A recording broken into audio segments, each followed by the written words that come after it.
निकाय के पथ पर चुनाव का शोर सुनाई दे रहा है। रणनीति पर मंथन जारी है, लेकिन पश्चिमी यूपी के निकायों में बड़ी दावेदारी ठोक रही रालोद के सामने चुनाव आयोग के एक फैसले ने बड़ी चुनौती खड़ी कर दी है। दरअसल चुनाव आयोग ने रालोद से क्षेत्रीय पार्टी का दर्जा छीन लिया है, जिसका सीधा मतलब है कि अब इलेक्शन सिंबल हैंड पंप पर रालोद का एकाधिकार नहीं होगा। राज्य निर्वाचन आयोग निर्दलीय प्रत्याशियों को भी हैंड पंप सिंबल अलॉट कर सकता है।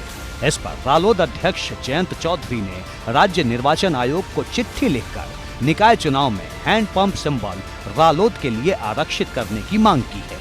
जो सिंबल आप आरक्षित होता है तो हमने ईसी को चिट्ठी गई है हमारी तरफ से कि वो सिंबल हमें आरक्षित हो और वो चुनाव आयोग हमें ही आरक्षित करेगा।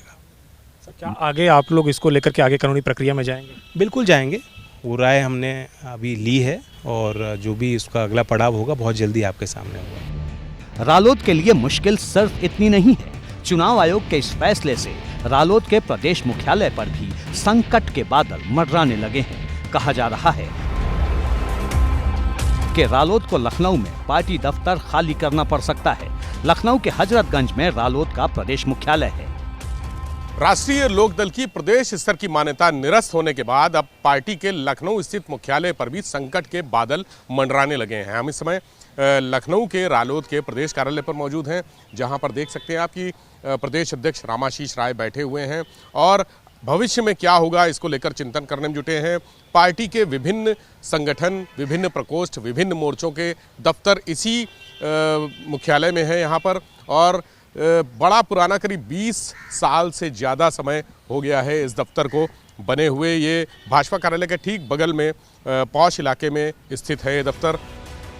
रालोद का राज्य पार्टी का दर्जा खत्म होने के पीछे सबसे बड़ा तथ्य ये है कि साल 2012 से अब तक रालोद का प्रदर्शन उन मानकों के अनुरूप नहीं रहा जिसके आधार पर चुनाव आयोग किसी भी दल को क्षेत्रीय पार्टी का दर्जा देता है। नियम के मुताबिक क्षेत्रीय पार्टी का दर्जा हासिल करने के लिए कुल मतों का कम से कम 6% वोट मिलना जरूरी है, लेकिन 2012 में रालोद को 2.33% ही वोट मिले थे। 2014 में उसे 0.86% वोट मिले, 2017 में 1.78%, 2019 में 1.79% और 2022 के विधानसभा चुनाव में 2.85% वोट मिले। इसके आकलन के बाद चुनाव आयोग ने रालोद का राज्य पार्टी का दर्जा खत्म कर दिया है। इस पर रालोद के नेता सवाल उठा रहे हैं और विधानसभा में 9 विधायक होने का तर्क दे रहे हैं। प्रॉब्लम यह है कि हम लोग केवल 33 सीट लड़े थे, 33 में हमने 3% के करीब वोट लिया है। अगर हम 400 लड़ते तो हमारी वोट तो 20-25% जाती। चूँकि गठबंधन का युग है, हम गठबंधन से लड़े थे और हमको केवल 33 सीट पर चुनाव लड़े, उसमें कुछ % हमारा 3 से कम रह गया, इसलिए हमें नुकसान झेलना पड़ा। मेरा मानना है कि निर्वाचन आयोग ने जल्दीबाजी में ये फैसला किया है और इस फैसले के पीछे कोई न कोई बड़ी ताकत लगी हुई है, क्योंकि पिछले चुनाव में राष्ट्रीय लोकदल और समाजवादी पार्टी का गठबंधन था। दोनों दल मिल करके चुनाव लड़े और चुनाव में अच्छी सफलता दोनों दलों को मिली है। जहां हमारे 8 MLA जीते, वहीं समाजवादी पार्टी को 120 से अधिक सीटें मिली।